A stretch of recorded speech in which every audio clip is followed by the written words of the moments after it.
Olá, sejam bem-vindos ao canal do Escrever Bem Também, um espaço de aprimoramento discursivo, porque eu acredito, faço parte deste grupo que foi impactado pela escrita e realmente eu entendo e concebo a atividade discursiva como uma mola propulsora para a ascensão social e profissional. Meu nome é Raquel, eu sou formada em letras, especialista em língua portuguesa e estarei com vocês nesta jornada de aperfeiçoamento discursivo. Para começar, inscreva-se aqui no canal para que você não perca nenhum dos meus vídeos. E deixa eu te falar hoje sobre o assunto como obter autoridade discursiva. É um assunto muito pedido pelos meus alunos. Todos ficam de cabelo em pé, querendo saber como obter a autoridade discursiva. Eu vou ensinar hoje, aqui, agora, para você em nosso canal. Bora lá? Gente, deixa eu explicar para vocês. As pessoas ficam perguntando como fazer o meu texto ser diferente. Como apresentar um diferencial no meu texto. E eu vou te ensinar isso agora. O que acontece? Um texto, para ser diferenciado, ele precisa se afastar em muito, e muito, do senso comum, ou seja, do que a coletividade pensa e acha que é o certo. E como eu faço para isso acontecer? Deixa eu começar a aula rebatendo uma máxima do senso comum. Para escrever bem, não é necessariamente importante escrever palavras difíceis. Eu vou te explicar por quê. Ao longo da minha jornada, eu sempre amei dar aulas de literatura. Sempre amei. Quem me conhece sabe. Então, eu lia muitos materiais, muitas obras. E eu ficava com os trechos na mente.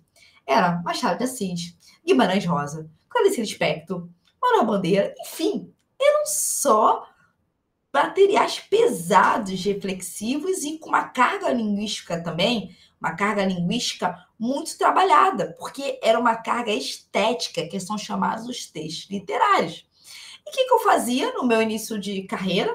Eu pegava aqueles textos, o que eu conhecia deles, e parafraseava. Ou seja, a leitura ela tem esse processo, por isso que é muito importante você ler.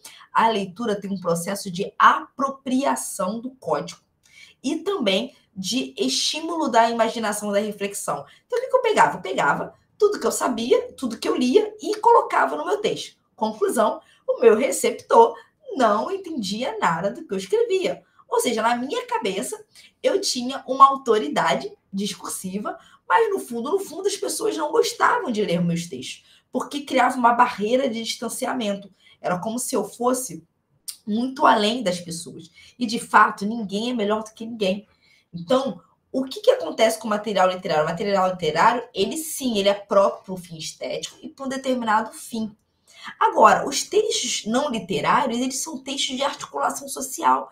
Então, eles precisam estar claros, organizados, para atender uma necessidade do receptor. Então, a primeira coisa que eu preciso quebrar e rebater na sua mente é que escrever bem ou falar bem é sinal de utilização de palavras eruditas, palavras difíceis. Pode tirar isso da sua cabeça agora. Agora eu vou te falar algo importantíssimo.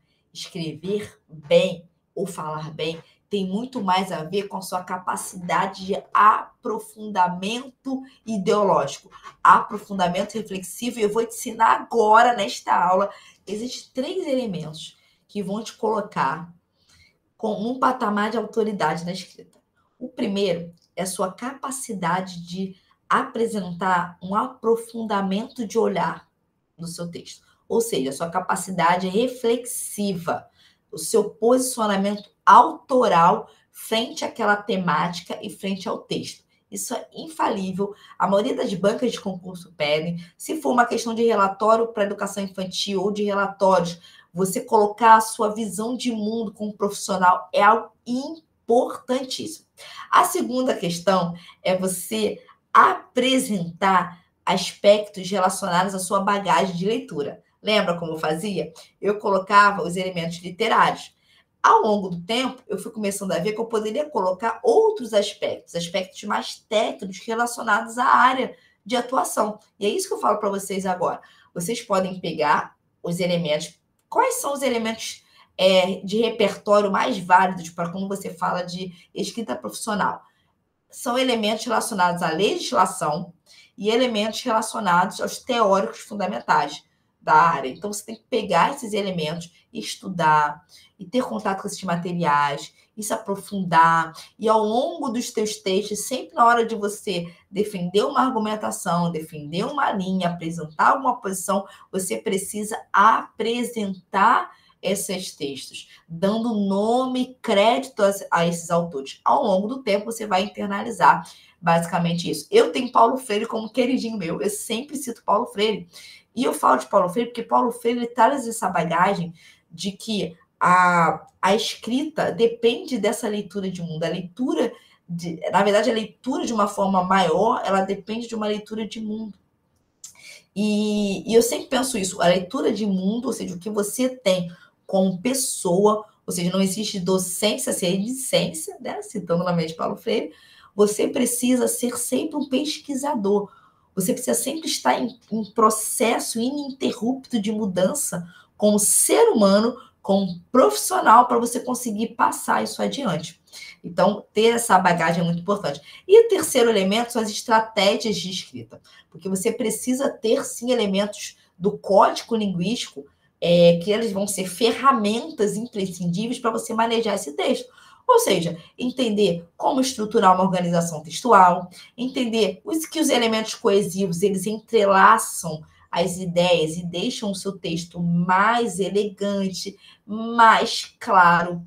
Observar que os sinais de pontuação, eles precisam ser utilizados e eles são recursos importantes para que o leitor entenda com objetividade o seu texto, enfim, e variados recursos que eu ensino aqui neste canal, que eu vou ensinar, e ensino nos meus cursos de mentoria, cursos gravados, enfim, são as estratégias discursivas, elas são valiosas e são importantíssimas para que você escreva bem. Eu fiz aqui um slide para vocês, para ficar mais didático.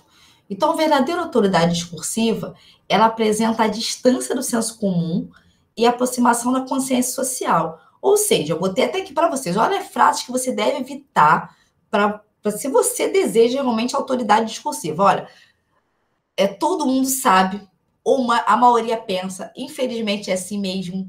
Se colocar muito, ou seja, eu acho, na minha opinião, essas são colocações que colocam o seu texto em um ponto de fragilidade. Vamos aos exemplos, olha só. Os exemplos comuns aqui, olha. Eu tenho aqui um trecho de uma redação de um aluno que falou assim: a educação só vai melhorar quando os pais fizerem a sua parte. Até professor às vezes fala isso, até professor. Então, olha um texto de autoridade. Eu não estou dizendo que os pais responsáveis não têm papel, né? É importante, pelo contrário, tem. Mas aí eu não coloco como minha observação, eu coloco como um aspecto legislativo, ao que está à disposição da sociedade. Então, ó, embora a participação da família no processo educacional seja essencial, porque mas é papel do Estado garantir condições estruturais, políticas públicas consistentes e valorização docente, elementos indispensáveis para a construção de uma educação de qualidade social. O que eu fiz aqui? Eu não só coloquei a culpa num setor só, que é a família. Apesar de estar na Constituição Federal, que é dever da família e do Estado, né, e coloca a família como prioritária nessa engrenagem toda, eu não posso falar que é só uma questão familiar. A questão da deficiência educacional, ela abrange um todo. Você ter uma visão de todo, uma visão maior, uma visão cautelosa, também coloca o seu texto dentro de uma esfera de autoridade. Ou seja, culpar, apontar acusados, colocar a sua verdade como única e suprema, são elementos que fragilizam um texto e colocam ele num patamar de debilidade argumentativa, de falta de consistência argumentativa.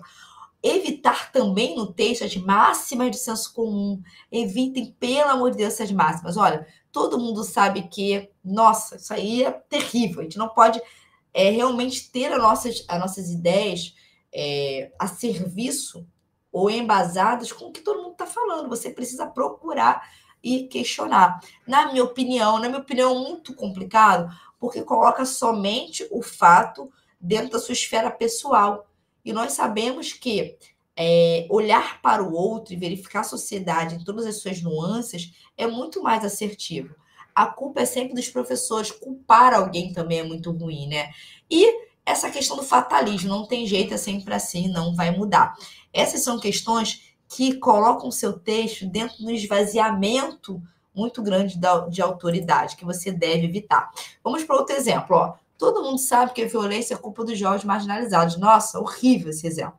E como é que ficaria melhor? A violência urbana está associada a desigualdades socioeconômicas. Olha, um todo, algo maior. A exclusão social e a ausência de políticas públicas eficazes de prevenção, conforme apontam estudos recentes do Fórum Brasileiro de Segurança Pública. Eu coloquei aí um dado de autoridade. Resumindo, para construir autoridade textual, autoridade discursiva, você precisa de 3 elementos. E que você utilize esses 3 elementos com muita abundância, que você exercite isso. É muito importante que você aprenda a exercitar no seu cotidiano. Então, primeiro de tudo, é imprimir uma autoralidade nesse texto, com cargas reflexivas, pensando no todo, pensando no social, pensando nas pessoas, saindo do seu mundo apenas e saindo do senso comum, pelo amor de Deus. Segunda coisa, ter referenciais de pesquisa, começar a ser um professor pesquisador, uma pessoa que é sempre atualizada, que sempre procura entender mais e mais sobre as coisas de uma forma macro. Terceira coisa, estudar estratégias de escrita aqui neste canal e comigo. Se este conteúdo fez sentido para você, para a sua vida e te ajudou a subir a um degrauzinho nesse patamar da construção discursiva de qualidade, clique e comente aqui para que eu produza ainda mais conteúdos para vocês, porque o meu propósito é te ajudar a escrever bem, porque escrever bem também abre portas para patamares superiores, para os nossos maiores sonhos. Fiquem com Deus.